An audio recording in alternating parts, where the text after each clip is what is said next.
So Amanda, 3 months in the life of you. Talk to me about what a difference 3 months has made into your life. You walked in here the beginning of September. Yeah. I was ready to live out of my car to sell whatever I could except for my dogs to, get better. I felt yucky. I didn't feel good in my skin, and that's not normal for me. So I was pretty desperate, and somebody who's gone to the gym, for a few decades. I've always been into sports and athletics, and I couldn't beat it. I couldn't deal with the extra weight that I had kept putting on. Right. And it was just like almost, I don't want to say debilitating, but it just cycled. Yeah. So yeah. Yeah. I feel I'm like a whole different person. 5 more pounds and I will be like down to my 16-year-old driver's license self. Woo-hoo. I know, that's crazy. How many pounds down are you in 3 months? 30 pounds. 30 pounds, yeah. And was it hard? No, I think the biggest thing was just,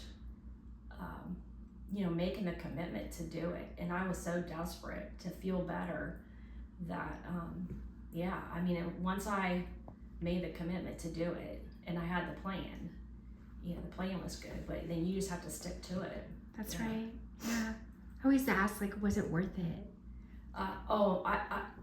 Everybody I see there that saw me before and saw me afterwards comment, and first they noticed just my general attitude is better, and like, what are you doing? And like, you look great, and it's always, well, you look good before. I'm like, yeah, but I didn't feel good. I didn't feel myself, and so I just tell everybody, I'm like, you got to get into this place, like. My family members, friends. I called somebody before the break and I said, you need to take care of yourself. Get into here and go meet with Angela. You have to. Amanda, you are so inspiring. So the 2 questions I love to ask was it worth it? And the answer is yes.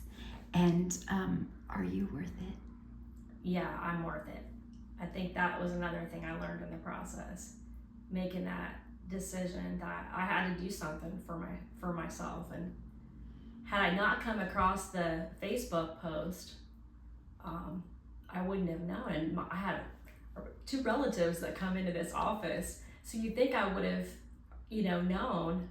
I mean, they didn't, you think I would have, but it took the Facebook post for me to go, okay, I gotta try this. Yeah. What would you say to anybody what would you need to hear? What would you say to anybody who is on the fence? They're hesitating.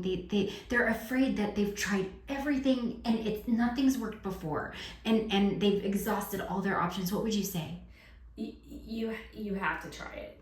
And I think that's where I was at. Was I had tried a couple other methods that didn't work, and like I said, the gym, and I had done some other diet type, protein shakes and intermittent fasting, and none of that seemed to be really working for me. Maybe short term, but it wasn't working for me long term. So you sometimes you just got to put that first foot forward and go for it. And when you come in here, it just feels so welcoming. It feels like a home, really. Really it does. And everyone's so nice. And so there's no feeling of, shame, or it's just about, okay, let's talk about, I think the part where you were explaining the metabolism and what happens to us fine older women when menopause hits and when it's gone. Some of us are past that, and it's harder to understand. Nobody talks about the nutrition side and what happens with your body and your brain, talking to the parts in your body. We joke about starting to forget things, but it's the not knowing that piece. And that was so helpful for me to take the blame off of me.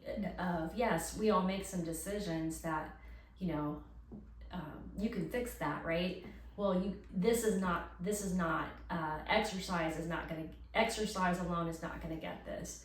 And matter of fact, I barely did any kind of exercising. I was doing some certain things a couple times a week, but I wasn't really exercising at all. And And I did that with no real exercise, like going to the gym or anything like that. Just the diet, and it's not hard. And the preparation, I think, is key, and sticking to it. The sustainability. I mean, we all hear about the sugar piece, and that's definitely hard. It was definitely hard to cut out the creamers I like to put in my coffee. But now I'm fine. I don't even miss it. I'm like, why did I put all that junk in my coffee before? But you just gotta take the plunge and be adventurous. I think that was the other part. I think that was the other thing is coming in here. You made me feel like it was kind of an adventure. And you said, I promise. And that meant something when someone promises you and that you will see that. You didn't show me all these pictures of other people. It was about me and about what we needed to do for me. And I think that was really important. It kind of put the power back on in my hands, which is part of that cycle where you're, as a woman, you're like, I do everything else for everybody else, and I try to do some things for myself, but when the power was put back into my hands to make the good decisions for myself and just keep doing it. And when I saw the first week, I was so shocked. I almost didn't believe it. If I hadn't seen you do the measurements, I wouldn't have believed it. Yeah, and the red light therapy, when you come from my generation and you're going, I don't know, it's great. There's no like side effects other than feeling better. Like I just felt better even after having gone through each session. It wasn't just the weight loss and the loss of the inches, but it made me feel good. So it's a great environment. Yay!